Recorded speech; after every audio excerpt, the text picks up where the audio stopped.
Let me start with something simple. No man has ever destroyed his life by saying something obviously evil. No one ruins himself by saying, I'm about to throw everything away. That's not how it happens.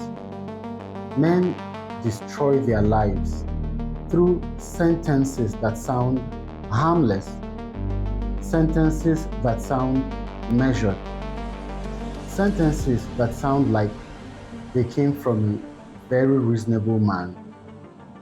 And the most dangerous sentence a man can say to himself is not dramatic. It's casual,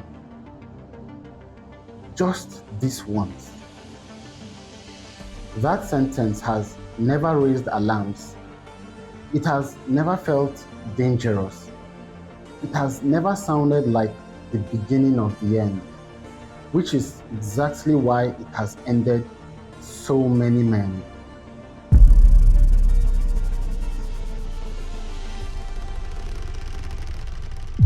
Now, let me clear something up immediately.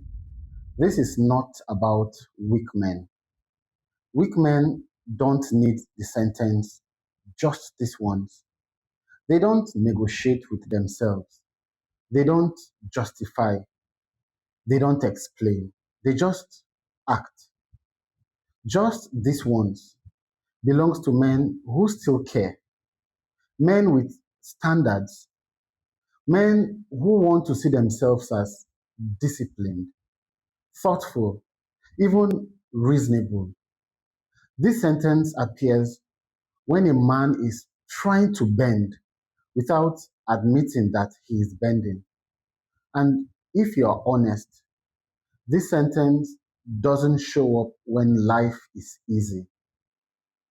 It shows up when you are tired, when you are under pressure, when you've been carrying weight quietly.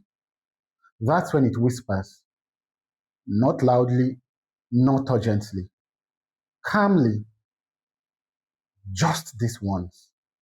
And once that sentence appears, something subtle happens. The rule you once lived by becomes a conversation. That moment matters more than the action that follows. Because you see, discipline doesn't collapse when a man breaks a rule. It collapses when the rule becomes debatable. Rules are supposed to be silent. They don't argue. They don't explain themselves.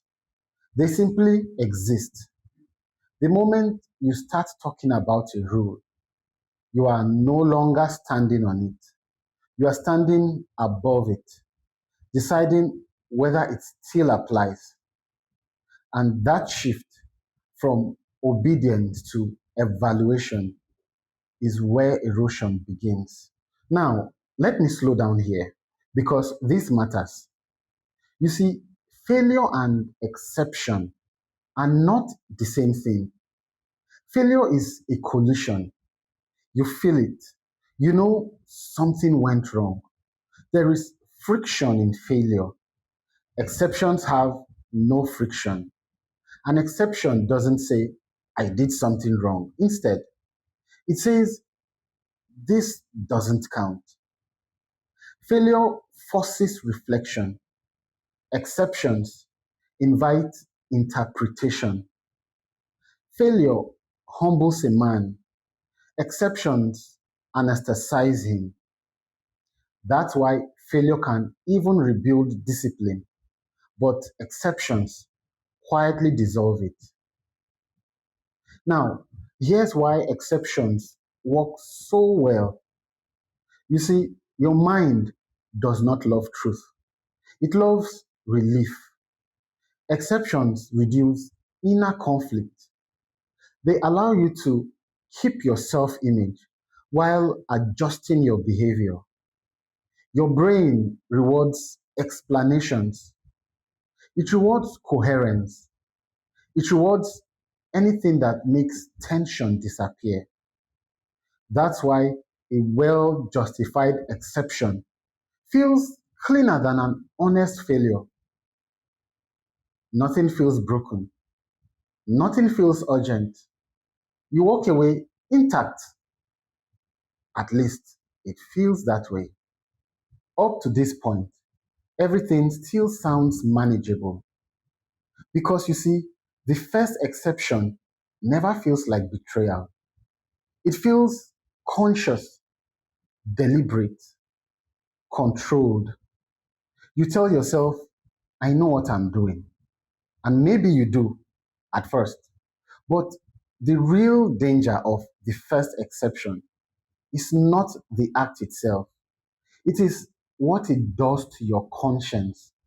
Scripture describes a conscience seared with a hot iron. Think about that image for a minute. When skin is seared, it doesn't feel more, it feels less. Nerves die, sensitivity disappears, pain no longer wants. That's exactly what repeated exceptions do. The first time, you feel resistance. The second time, you feel explanation. The third time, you feel familiarity. And by the fourth, you don't feel much at all. Not because you are evil, but because your inner warning system has been trained to stand down. A dead conscience does not scream, it goes quiet. Now, this is where intelligent men get trapped, not because they are arrogant, but because they are actually capable. You see, when a foolish man makes a bad decision, the consequences are immediate. Things break quickly, but an intelligent man has buffers: money, language, status, patience, options. So when he bends a rule, nothing collapses right away. Life absorbs the shock, and that delay is the trap because consequences are not avoided, they are just postponed. And postponed consequences are harder to trace. By the time the damage appears, the man no longer remembers the first exception. He only remembers that things have been hard lately. This is why intelligent men fall later but deeper. Their intelligence doesn't save them, it only hides the decay long enough for it to spread. Somewhere along the way, something breaks.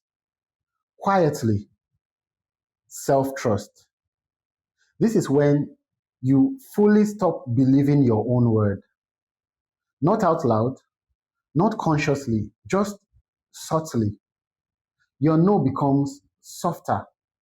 Your standards grow conditions. Your resolve now depends on mood and energy.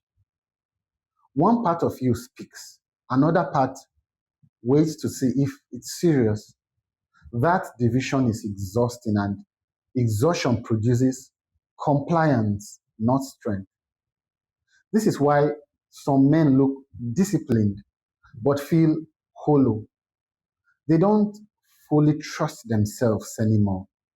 And without self trust, confidence becomes performance.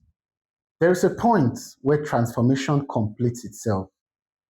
Men don't become immoral, they become manageable. Manageable by comfort, manageable by pressure, manageable by circumstances. Life no longer has to fight you because you no longer resist yourself. You adjust, you accommodate, you explain, you manage. You start calling flexibility maturity. But what's really happening is that your edges are being sanded down, not by force, but by consent. Strong men understand something early. They don't trust themselves in moments of weakness, so they don't leave room for debate. They decide ahead of time. They remove the option. They build lives that don't require constant negotiation. Now, it's not because they are rigid, but because they understand how fragile clarity becomes under pressure. They fear discussion more than discomfort. Now, let me bring this home slowly. Every man has a sentence he repeats. For some, it's about money.